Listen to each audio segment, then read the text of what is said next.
Hey guys, what's up? Today I'm going to be painting a rainbow galaxy with a unicorn.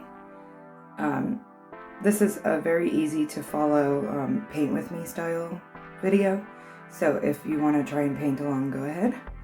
I start off with white acrylic paint to lay down a sort of cloudy base for where my rainbow galaxy colors are going to be. I want the bright colors like yellow and orange and lime green and stuff like that to really pop.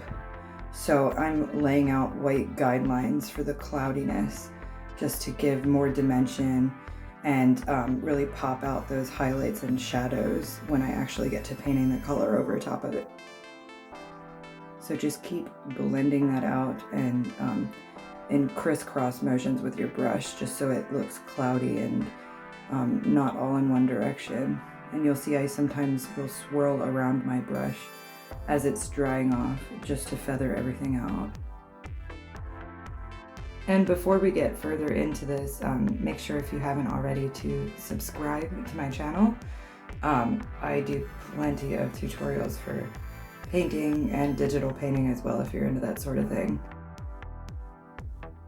And also make sure to hit that thumbs up button and give this video a like. Any kind of interaction helps us artists on YouTube. It's a cruel world out here trying to get exposure.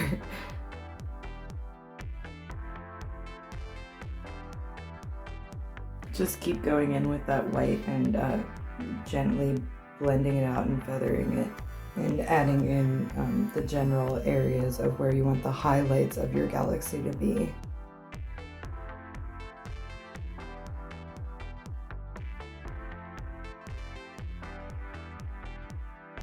I even used a fan brush here and there just to vary up the texture, but you don't really have to.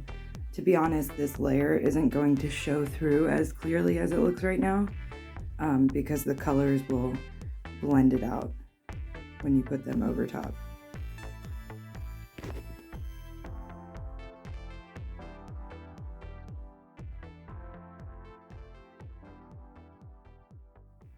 And now I'm painting over that black and white underpainting. My first color selection is going to be the lightest, which is neon yellow. I'm going to start by blending that into the whitest areas that I've laid down.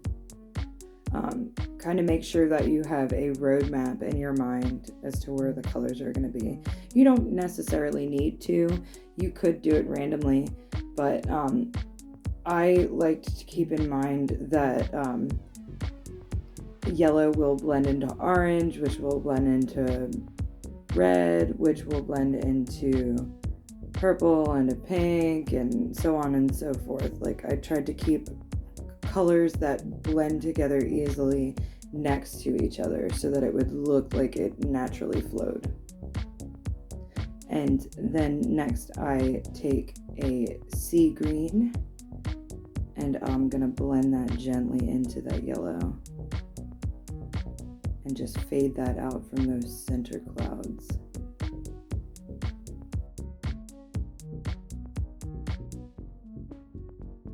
And as I'm painting in that green, I'm also taking some of the neon yellow in my palette and going back and forth with that mixed in as well, just to make it look like a blend of the two colors. And then going back again with the darker green for the outer edges.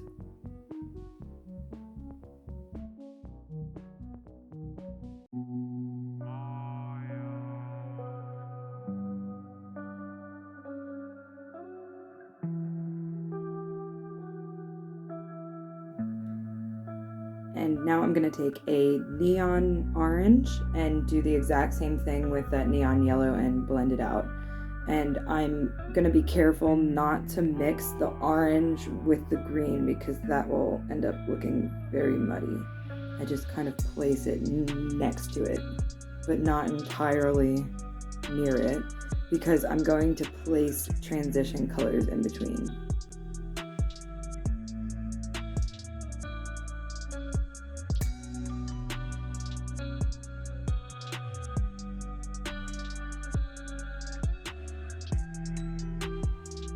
Now I'm taking red and doing the same thing as before, and I'm blending that into the orange. And I'm also on my palette mixing the two colors together for a transition shade between them to blend easier.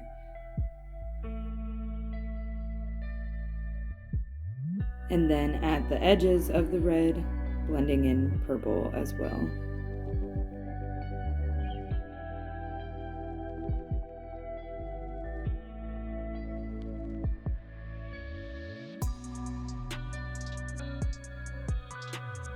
And now I take blue and blend that into the purple. And then I'll take a lighter sky blue and blend that back into the green to seamlessly mesh everything together. Just make sure that you leave some black in the background for texture and to give it a space feel.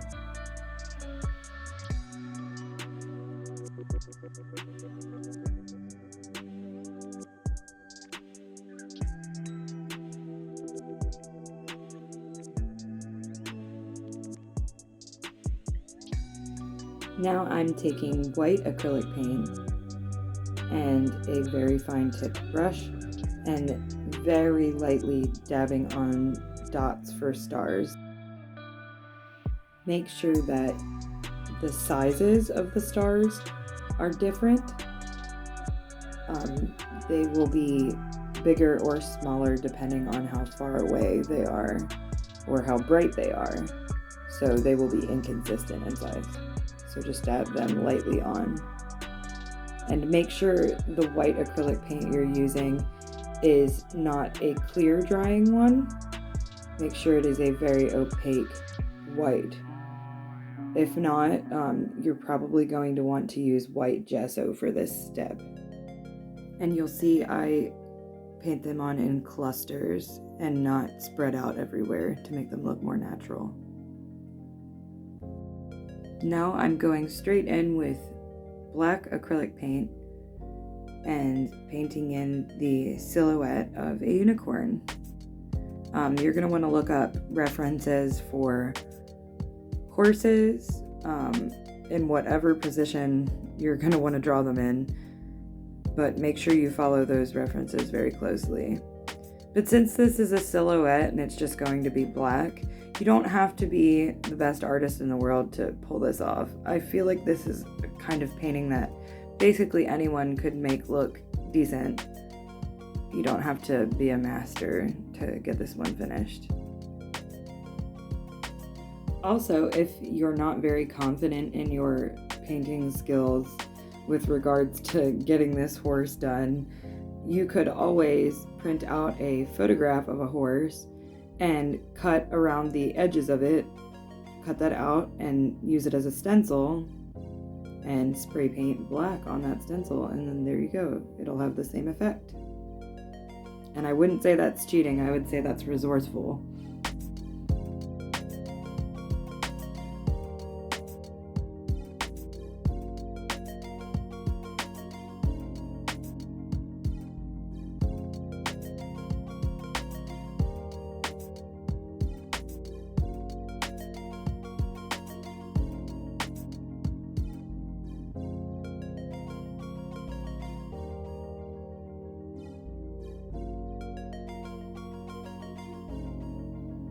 Now, after a few finishing touches on the horse, I'm just going to speckle in a few more stars around it. Since I wasn't sure how big it was going to end up being, I wanted to save the lower right corner of stars until I was done. And now I can kind of fill it in as I see fit, just to balance everything out. You'll see I do them in clusters, as I said before, just to keep them more natural.